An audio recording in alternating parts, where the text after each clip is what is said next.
Brought to you by TechnoSpark 20 series smartphones.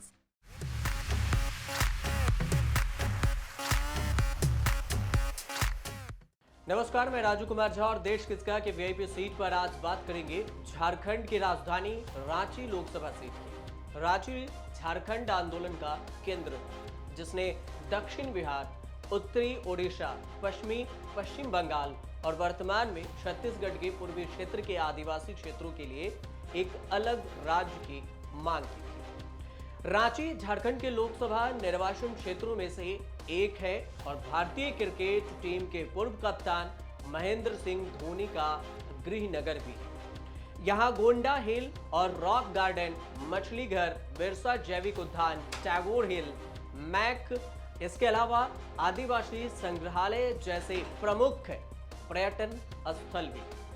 लेकिन लोकसभा चुनाव की अगर बात की जाए तो रांची लोकसभा सीट पर बीजेपी और कांग्रेस में सीधे टक्कर नजर आ रही है। कांग्रेस ने रांची लोकसभा सीट पर चौंकाने वाला उम्मीदवार को मैदान में उतारा है। यहां से कई नामों को लेकर कयास लगाए जा रहे थे और इन सब के बीच में कांग्रेस की जब लिस्ट आई तो उसमें चौंकाने वाले नाम सामने आए। सभी अटकलों पर विराम लग गया। कांग्रेस ने पूर्व सांसद और सुबोध कांत सहाय की बेटी यशस्विनी सहाय को रांची से टिकट दिया। मां एक्ट्रेस हैं, खुद सेशन कोर्ट मुंबई में प्रैक्टिस कर रही हैं। इनके बारे में विस्तार से बताएंगे। वहीं बीजेपी ने रांची से पुराने और अनुभवी नेता संजय सेठ को मैदान में उतारा है। ऐसे में बीजेपी कांग्रेस के बीच में सीधा मुकाबला भी देखने को मिलेगा 2024 के लोकसभा चुनाव में। 2014 और 2019 के चुनाव में यहां पर बीजेपी ने कांग्रेस को शिकस्त देकर अपना दबदबा बरकरार रखा। 2019 के लोकसभा चुनाव में बीजेपी ने संजय सेठ को यहां से चुनावी मैदान में उतारा था। यहां संजय सेठ ने कांग्रेस उम्मीदवार को हराकर जीत हासिल की थी।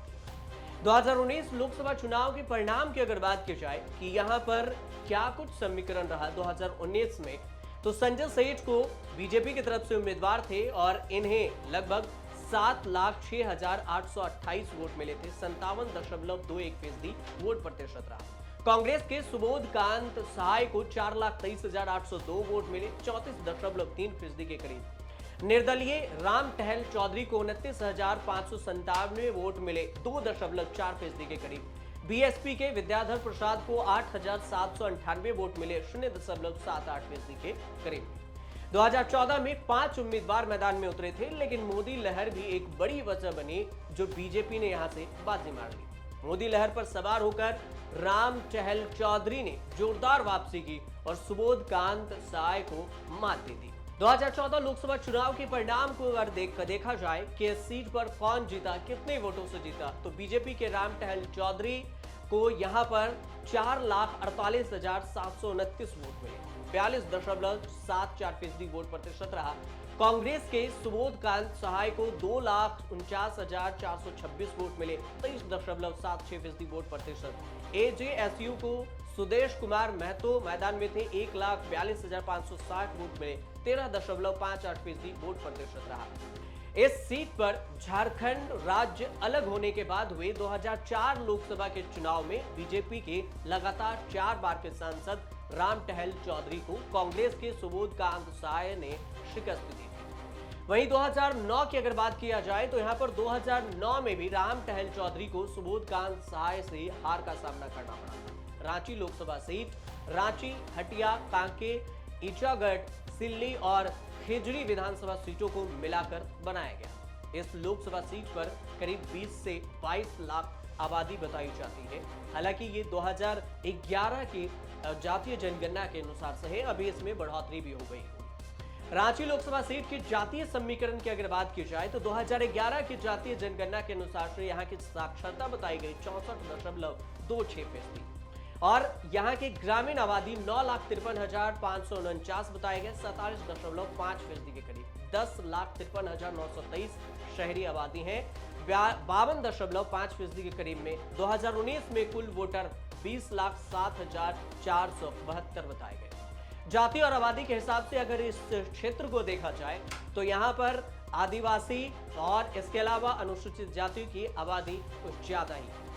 जाति और आबादी के हिसाब से किस धर्म के लोग, कितने फीसदी लोग यहाँ पर रहते हैं, इसमें देखें तो बौद्ध धर्म के 0.03%, ईसाई धर्म के 5.69%, जैन धर्म के 0.08%, मुस्लिम धर्म के 15.1%, अनुसूचित जाति के 5.4%, अनुसूचित जनजाति यानी आदिवासी का 28.9%, सिख समुदाय के 0.16% आबादी बताई जाती है।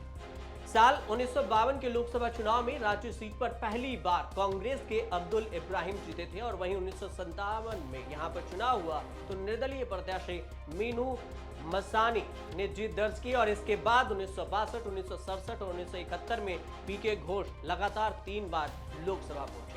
1977 में बीएलडी के रविंद्र वर्मा सांसद चुने गए। 1980 और 1984 के चुनाव में कांग्रेस के शिव प्रसाद साहू ने जीत दर्ज की। इसके बाद 1989 के चुनाव में जनता दल से सुबोध कांत सहाय यहां से सांसद चुने गए थे। लेकिन आजादी के बाद अगर इस सीट पर कौन जीता, कौन सांसद बना, किस पार्टी से सांसद बना, अगर इसकी बात की जाए तो 1952 में अब्दुल इब्राहिम कांग्रेस से जीते थे। 1957 में मीनू मसानी निर्दलीय जीते थे। 1962, 1967, 1971 में प्रशांत कुमार घोष कांग्रेस से जीते। 1977 में रविंद्र वर्मा जनता पार्टी से। 1980 में शिव प्रसाद साहू कांग्रेस इंदिरा गांधी वाली पार्टी से और उसके बाद 1984 में शिव प्रसाद साहू कांग्रेस से जीते। 1989 में सुबोध कांत साय जनता दल से जीते। 1991, 1996, 1998, 1999 में राम टहल चौधरी बीजेपी से यहां से जीते। 2004-2009 में सुबोध कांत सहाय यहां से कांग्रेस की तरफ से जीते। 2014 में राम टहल चौधरी बीजेपी से जीते और फिर 2019 में बीजेपी ने उम्मीदवार बदल दिया, संजय सेठ को मैदान में उतारा और फिर संजय सेठ यहां से जीत गए, वर्तमान में सांसद। 2024 का मुकाबला बीजेपी के संजय सेठ वर्सेस कांग्रेस के यशस्विनी सहाय के बीच में देखने को मिल रहा है। सीधे सीधे 3 उम्मीदवार मैदान में हैं, एक निर्दलीय भी है। कांग्रेस के यशस्विनी सहाय की अगर बात की जाए कि आखिर ये कौन है, तो यशस्विनी सहाय पूर्व सांसद और यूपीए सरकार में मंत्री रहे सुबोध कांत सहाय और रेखा सहाय की बेटी।